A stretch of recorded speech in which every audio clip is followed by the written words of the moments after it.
Hey guys, it's Edwin here, and today I'll be answering this question of is avoidance of triggers enough to deal with your maladaptive daydreaming or to deal with your excessive daydreaming? In some sense, yes, it can be enough to manage, but in some other cases, it may not really be enough. So, why is identifying triggers important?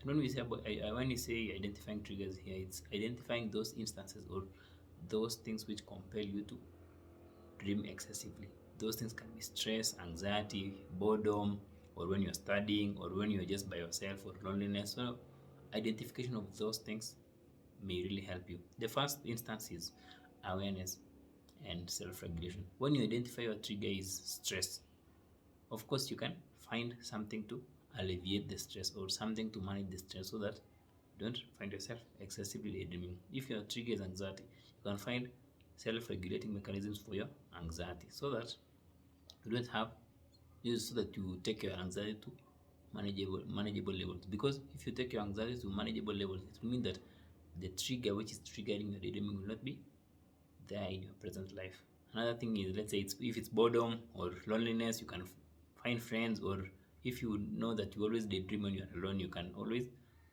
be with someone knowing.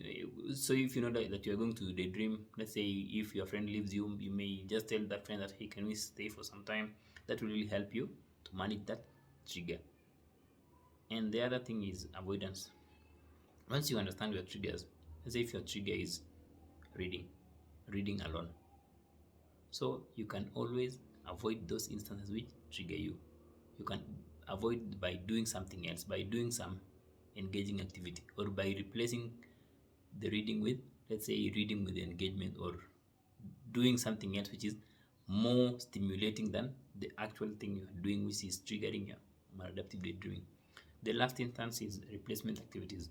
So if you find that your daydreaming is triggered when you are, let's say, watching a movie by yourself, of course you can find other activities which are stimulating to you, other activities which will make you not daydream excessively. That can be, let's say, taking a walk. Just those you can find activities which you do and you don't get triggered, or you don't excessively daydream. That's now the effect of replacement activities. So if you really manage your triggers, you identify and manage your triggers, it will lessen that urge to daydream. But that's not the end.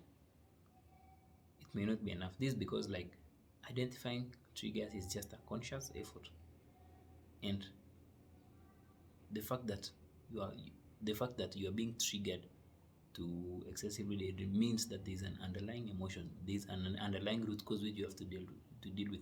A trigger is actually something which points you to something which you need to deal with. So a trigger can be anxiety, a trigger can be stress. When that trigger is stress, it means that, hey, it's like your mind telling you, like, hey, you've been running away from me for so long, please help me, or please heal me, or please deal with me.